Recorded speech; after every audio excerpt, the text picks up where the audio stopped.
Welcome to Mixed Combat Radio. It is Matt Hunter here today, riding solo, bringing just a little bit of a breaking news topic, first reported by Combate.com.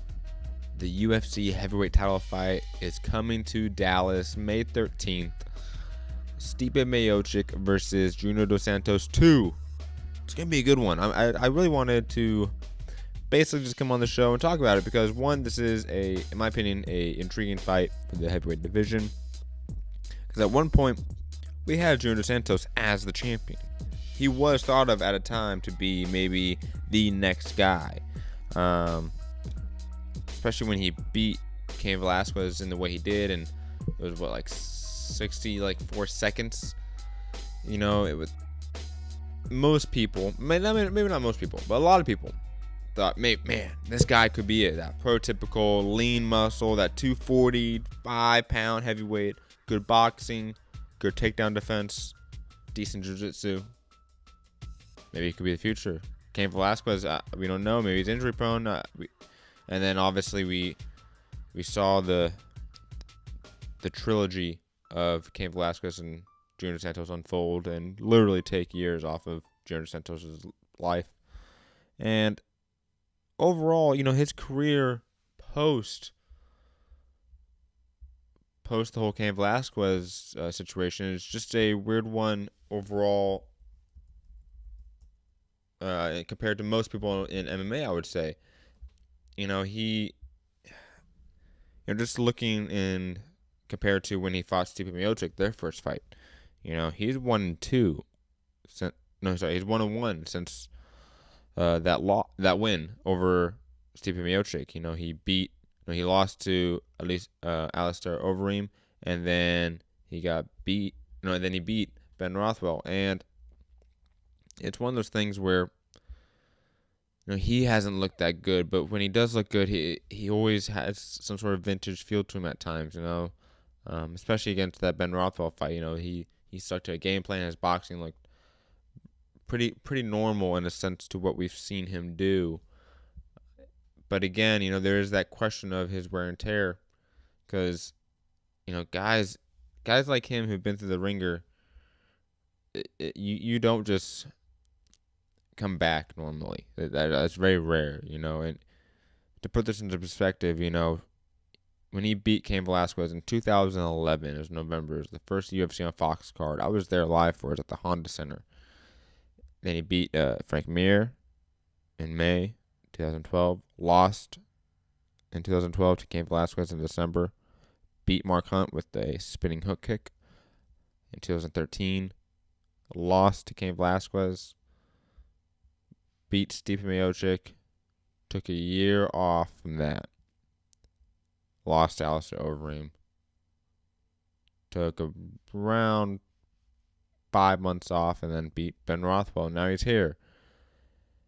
And it's gonna be another huge layoff for him, almost a year as well. And there's a lot of question marks around Junior Dos Santos around what could have been his legacy if Cain Velasquez was in the picture. And unfortunately, you compare that with a Stipe Miocic, who has just been on a tear since they last fought, winning 4 straight fights. Beating, who was it? Hold on, I have it right here. Beating Mark Hunt, Andrei Arlovski, Fabricio Verdum, and then Alistair Overeem. Those are 4 great fights. That's a great run in the heavyweight division. You can make an argument that Junior Dos Santos maybe has never had a run like that. You could, in my opinion, make that argument. I'm not here to make it right now, but anyways, I digress. You look at Stipe Miocic's UFC career. He beat Joey Beltran, beat Philip de Vries, beat Shane De Rosario, R.I.P., lost to Stefan Struve. I remember that fight. And that was back in 2012. God, man, this is 6 years ago now. It's insane to think about.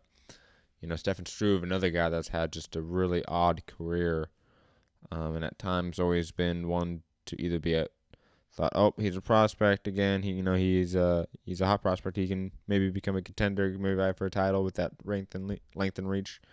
And then he loses. And same with Stipe Miocic. He was sort of that as well, And then after that, Stefan Struve lost. He beat Roy Nelson, beat Gabriel Gonzaga, beat Fabio Maldonado, lost to Junior Dos Santos, and then went on the run he had. Mark Hunt, Andre Arlovski, Fabricio Verdum, and Alistair Overeem. And with Stipe Miocic, obviously, his boxing is extremely well. The first fight between Stipe and Junior Dos Santos, Stipe was winning those first 2.5 rounds, and it just looked like he just gassed. Whatever it was in that fight, he just didn't seem like he had it coming. He could dish it back out anymore. And I would say, unfortunately, we really haven't seen, other than the Mark Hunt win, any sort of improvement on his cardio. And again, he was fighting Mark Hunt, and Mark Hunt not known for being the bastion of cardio. Knocking out Andre Arlovski, Fabricio Verdum, and Alistair Overeem all in the first round, while impressive, still leaves the idea that maybe his cardio is an issue. And Junior Dos Santos has always been a very good athlete in the division, compared to the average of the heavyweight division.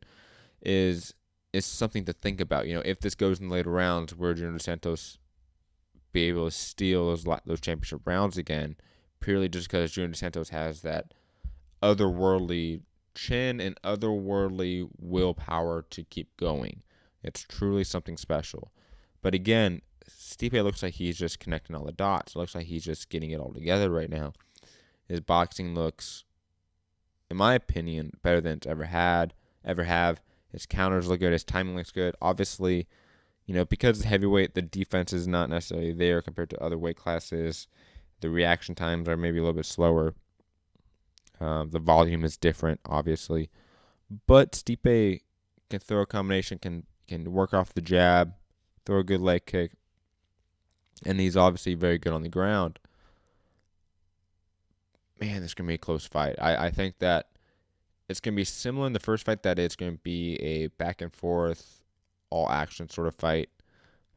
But I am going to pick, preemptively, obviously I want to see more tape and everything, but preemptively I am going to pick Stipe Miocic just because, a guy like Junior Dos Santos, he just doesn't last in a sport for this long. Guys like that don't. This sport chews them up and spits them back out, unfortunately. It's just a product of the nature of combat sports that we have to live with, and we have to actually see and deal with as a fan base and as pundits, because we get connections with these fighters. If it's not Junior Dos Santos, it's Arturo Gatti. It's all these other guys that you can tell that the game caught up to them and just it brutalized them in a certain way that's very hard to watch at times. BJ Penn, another great example of that. Yes. Now, I don't think anything else around the card is planned. Good main event, if it is the main event. I know, just because of the whole Conor McGregor, Ronda Rousey, John Jones being out of the picture till July, they're hurting for main events, and I think this is a good one. I think does this do a 500,000 pay-per-view buys? I highly doubt it, to be honest. But if this does 350, that'd be awesome. In all honesty, that'd be great for the bottom line. Junior Dos Santos has had a track record of doing that 400 to 600,000 pay-per-view buys at times. In his heyday, in a sense. I don't know if he can do that anymore. And again, the UFC in itself was a different animal back then as well. I don't know. I think no matter what, you're always going to get people that complain about pay-per-view buy rates. But I digress. This was just a quick show. Obviously, we got tons of other news going on. I know that the Kell Brook Earl Spence purse bid was delayed. I believe we're planning a show to do that with TBV later today. Also, the Deontay Wilder, Alexander Povetkin case is going to a jury trial. That is definitely something to keep an eye on. I'm going to try to get some lawyers on here to talk about that, because I'm just completely under-equipped for that. Let's be just completely honest. I don't have a law degree, and neither do you. So I want to get people on here that know what they're talking about. So I'm going to try to get some people on here that know their shit. Anyways, you can obviously find me at Mixed Combat News on Twitter, Mixed Combat Radio on Facebook, YouTube, SoundCloud, iTunes, Patreon to support. Thank you to everyone who has donated, who is a member, who subscribes, hits that like button. Thank you to everyone who supported. You guys make the show possible, and I wouldn't be here without you guys. I will try to be back hopefully tomorrow, maybe later tonight, if there's some breaking news. I don't know. Again, it's been a good one. Peace.